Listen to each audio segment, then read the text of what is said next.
Hi, Assalamu alaikum and good morning everyone. Thank you for visiting my channel again. Abdurrahim here with you. So today we are going to start our next topic, which is aortic stenosis.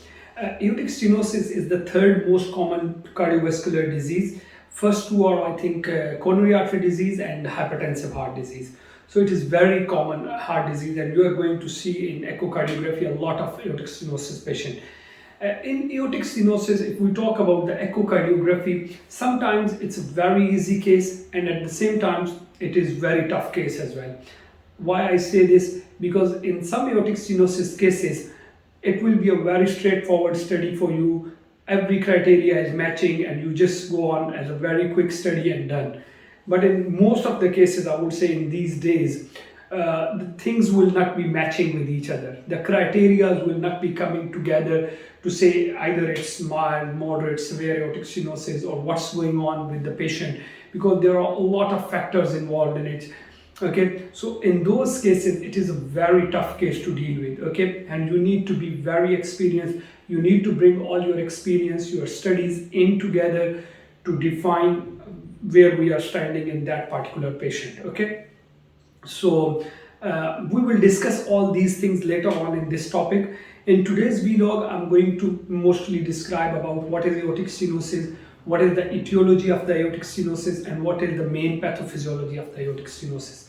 So, what is aortic stenosis? Aortic stenosis is actually a narrowing of the aortic valve, which causes flow obstruction from the left ventricle to the aorta in systole.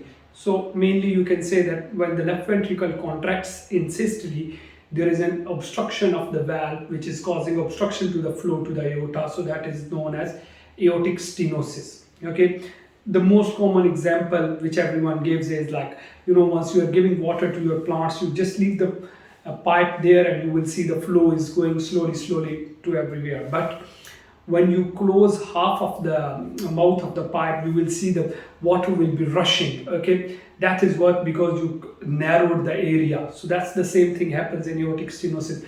When the area is narrowed, you see the gradient, the pressure increases, the obstruction comes into place. Okay, so that is what you are going to see in aortic stenosis patients.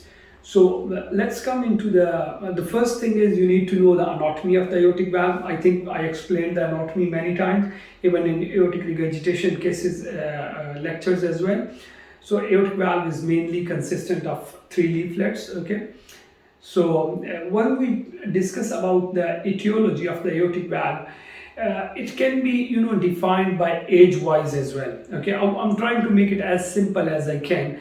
So if you see a patient with a pediatric patient or an infant patient, that could be a congenital aortic stenosis. And what could be a congenital aortic stenosis? It could be either a bicuspid aortic valve or a unicuspid aortic valve. Okay, this is one thing. The other thing is it could be a subvalvular or supravalvular aortic stenosis. What is subvalvular aortic stenosis? By the way, these are the types of aortic stenosis as well: valvular, subvalvular, and supravalvular. What is valvular? Valvular is that your valve itself has some issue. That's why there is an aortic stenosis. So you call it valvular aortic stenosis. Okay. Now, what is subvalvular aortic stenosis? Subvalvular aortic stenosis means that your valve itself is okay, is fine, but there is an obstruction just before the valve on the left ventricular side. Okay, if there might be a membrane or there might be an accessory tissue or whatever thing which is causing obstruction, so you call it subvalvular aortic stenosis. And if the same thing, a membrane or a tissue or any kind of narrowing is after the valve on the aortic side, you will call it supravalvular aortic stenosis. These are the things you are going to see it in the pediatric patient. And then definitely a bicuspid or unicuspid valve as well. Once you come into the young age or the adults, mainly you are going to see the aortic stenosis because of the bicuspid aortic valve or a unicuspid aortic valve, the same patients. Okay, or maybe you will suddenly see them in the young age if they are not diagnosed in the pediatric age. So this is the first cause. The second most common cause in the developing countries is the rheumatic heart disease. So you see a rheumatic valve which causes the doming of the leaflets. The tips gets very restricted and the other leaflet moves. Same like mitral, the tips gets there. So when the valve opens, the body of the valve opens, but the tips gets there. So that's the narrowing called by rheumatic heart disease. So they call it doming of the leaflet, systolic doming of the leaflets. So that is because of the rheumatic heart disease, and these are the main things in the adult age. Once you come into the elderly age patients, okay, in elderly age patients, mainly you are going to see a degeneration of the leaflet, calcification of the leaflet. The leaflet is heavily calcified, and you see that the valve is not opening because of that calcification, and that is called a degenerative calcified aortic valve, and that is the cause of aortic stenosis in elderly patients. So this is the main etiologies of the valve. There are other things also involved due to some diseases, but you will see them once you will be in the practice, once we will be doing the advanced stages of the aortic stenosis. So now let's come to the pathophysiology. I opened one slide to guide me better for this thing. So regarding the pathophysiology, what happens is that the valve obstruction or the aortic stenosis causes the LV pressure to rise. Okay, why LV pressure rises? To keep a proper cardiac output, because LV pressure should be higher than the pressure of the aorta, and there is an obstruction. So now LV has to cope up the aortic pressure as well as the pressure of the obstruction as well. So if for example, your aortic valve is calcified and stenosis and there is a gradient of 100, the LV should take more than that to send the blood there. So LV pressure will rise to keep a good cardiac output. Okay, that's the first thing. And this thing will cause left ventricular hypertrophy because of the reduction in the wall stress. Okay, walls will LV will have to contract against a higher pressure. Okay, so because of that, the left ventricular walls will get thickened, and we call them left ventricular hypertrophy.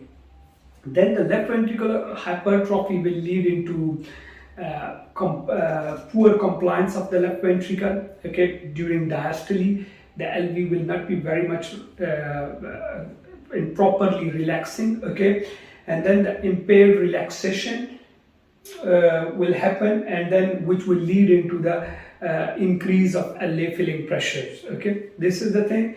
And then slowly LVEDP will go up. These are the later stages or very advanced stages of the disease. LVEDP goes up, and then you will have subendocardial ischemia. Why you will have subendocardial ischemia? Because of myocardial perfusion pressure, low myocardial perfusion pressure. The myocardial perfusion pressure gets low. Okay, low flow is coming to the myocardium, so that's why you can have an subendocardial ischemia. This is a complication of the aortic stenosis in the later stages. And then this progression of the disease will increase the wall stress. Okay, and then this will bring on the symptoms like angina, dyspnea, syncope, and the main symptoms will come in. And the later stages will be filling pressures will be high, LV will be dilated, contractile dysfunction, ischemia. So these all things will come at the end. This is a very, very advanced stage of the aortic stenosis. Okay, so these are the main things. Okay, I would like to show you this one slide, which is very important. Okay, rest of the things I already explained you, but this one slide I will just show you. Keep this slide in your mind whenever you are dealing with aortic stenosis. This will guide you very well towards the aortic stenosis patients. Okay, so I'll take just 1 minute to show you this one. I explained you already, but I want you to keep this, maybe take a screenshot of this slide and keep it with you. So this will help you to understand the pathophysiology of the aortic stenosis. Okay, I'll show you the slide now. So here you go. This is the slide.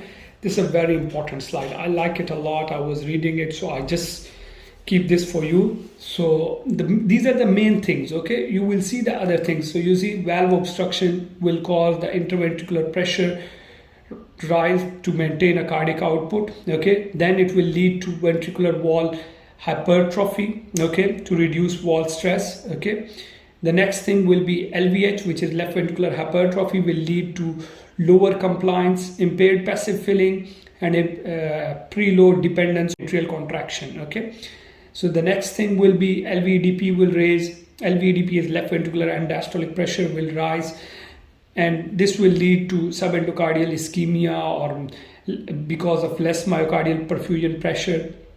Then it will lead to progressive valvular obstruction and increasing wall stress, and then you will have these issues at the end, and the patient will be very symptomatic. So these are the last stages of your aortic stenosis patient.